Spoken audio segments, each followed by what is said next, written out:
আসসালামু আলাইকুম everyone, welcome back to my channel.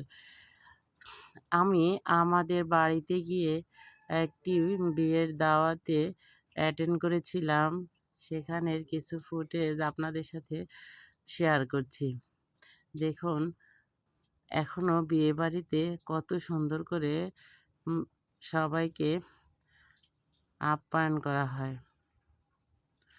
আমরা টেবিলে বসার সাথে সাথে আমার চাচাতো ভাই খাবার দিয়ে যাওয়ার পরে আমার চাচাতো ভাই আমাদের সবাইকে সার্ভ করে দিয়েছে।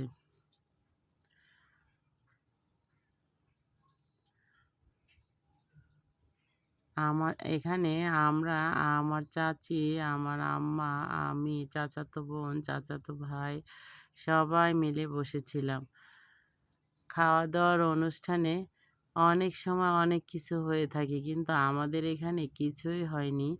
আমরা সুশৃঙ্খলভাবে খেয়ে আসছিলাম। দেখুন, এখানে শুরুতেই পোলাও দেওয়া হয়েছিল, তার সাথে দেওয়া হয়েছে মাছ। এবার মাছের সাথে আর কি দেওয়া হচ্ছে দেখুন আপনারা সবাই।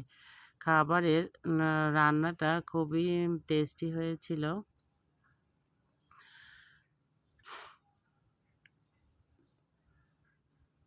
আমরা সবসময়ই বাঁচার জন্য খাই, কিন্তু বিয়ের অনুষ্ঠানে এত খাবার দেয়া হয় যে খেয়ে শেষ করা যায় না। মাছ খাওয়ার পরেই দেয়া হয়েছে রোস্ট। এবার রোস্টের পালা। এবার একটু একটু করে আমরা যারা দাওয়াত খেতে যাই সবাই একটু একটু করে সব খাবারই খেয়ে থাকি। তবে আমার একটা অনুরোধ থাকবে, যেন কেউ কখনো বিয়ের দাওয়াতে কিংবা কোনো অনুষ্ঠানে গিয়ে খাবার নষ্ট না করে ফেলে। এবার রোস্ট খাওয়ার সাথে সাথেই এবার অন্য খাবার চলে এসেছে। অন্য খাবার যেমন খাসির মাংস, গরুর মাংস এগুলোও চলে আসবে। একটি বিয়ের অনুষ্ঠানে যারা আয়োজন করে তারা অনেক কষ্ট করে আয়োজন করে। এই আয়োজনের সার্থকতা তখনই হয় যদি পেট পুরে সবাই খেতে পারে। আর পেট পুরে খেতে না পারলে এম সবাই যারা আয়োজন করে তারা অনেক কষ্ট পায়। ছিল সালাদ, শসা, টমেটো, পেঁয়াজ ইত্যাদি। গাজরও ছিল, সেজন্য বলেছিলাম ইত্যাদি। দেখুন, এরপরে দেয়া হবে খাসির মাংস। এটা খাসির মাংস দেয়া হয়েছে। যার যেমন ভালো লেগেছে সে খেয়েছে। অনেকেই খাসির মাংস পছন্দ করেন না, আবার অনেকেই গরুর মাংস। এবার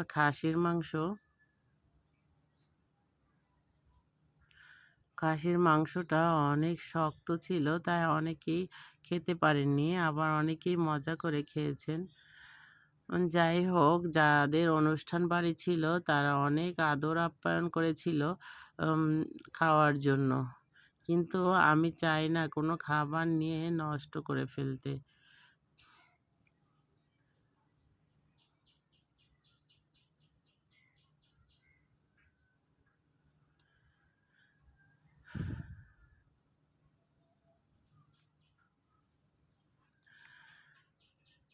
বিয়েবাড়িতে যাওয়ার পরে অনেক সময় যখন খাবার নষ্ট হয়ে যায়, তখন মনে হয় আমাদের আশেপাশে কত মানুষ না খেয়ে আছে। কিন্তু আমরা যারা এই খাবারগুলো নষ্ট করেছি আমরা তাদেরকেও দিলে ভালো হয়, কিন্তু আমরা তাদেরকেও দেই না। আমরা আমরা তাদেরকে দেই না। যে খাবার নষ্ট হয়ে গেছে এই খাবারগুলো কেন দিব? আসলে এই খাবারগুলো একটু আলাদাভাবে রেখে দিলে অনেক অভুক্ত প্রাণীরাও খেতে পারে। আর মানুষের কথা বললাম, অনেক অবশিষ্ট খাবার থাকে যা বিয়েবাড়িতে অবশিষ্ট হয়ে থাকে, খাওয়া শেষ হয় না। তারা কিন্তু ওই অবশিষ্ট খাবার কিন্তু অভুক্ত মানুষকে দেয়া উচিত। দিলে তারা হয়তো খেয়ে আল্লাহর কাছে দোয়া করবেন। অনেকেই আছেন অনেক খাবার বেঁচে যায়, অনেক সম্পদশালী বাড়িতে অনেক খাবার বেঁচে যায় কিংবা রাস্তা দিয়ে অনেক পথচারী হেঁটে যায়, খাবারের ঘ্রাণে যেতে পারে না যে এই বাড়িতে অনেক সুস্বাদু খাবার রান্না হয়েছে। কিন্তু তার আফসোস, হায় আফসোস, জীবনে এত ভালো খাবার খেয়ে দেখলাম না। কিন্তু তার কোনো উপায় থাকে না। তার কোনো উপায় থাকে না যে ওই লোকটাকে দাওয়াত করে এনে খাওয়ানোর।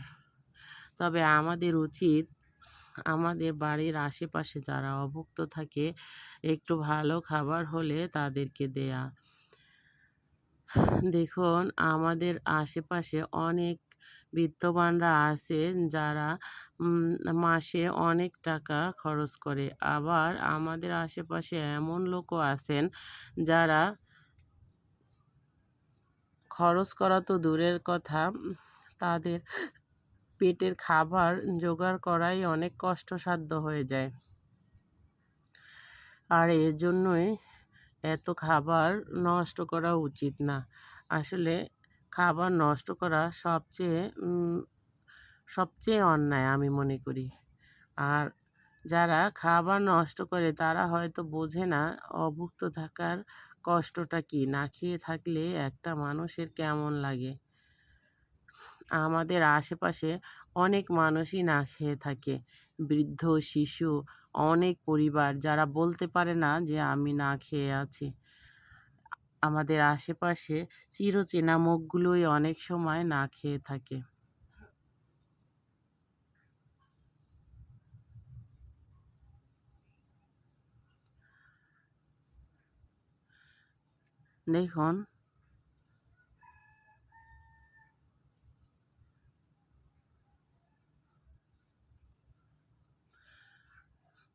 দেখুন, খাবারের প্লেটে অনেকেরই খাবার রয়ে গেছে।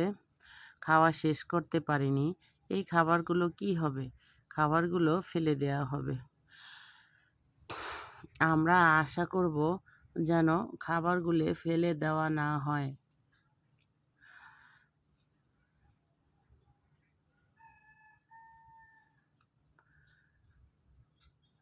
অনেক অনুষ্ঠান বাড়িতে গিয়েই এমনটা হয়। দেখতে থাকুন। সবাইকে অনুরোধ করব খাবারের অপচয় না করতে। সবাই ভালো থাকবেন, সুস্থ থাকবেন। আমার ভিডিওটি যদি আপনাদের ভালো লেগে থাকে লাইক, কমেন্ট, শেয়ার করে আমার পাশে থাকবেন।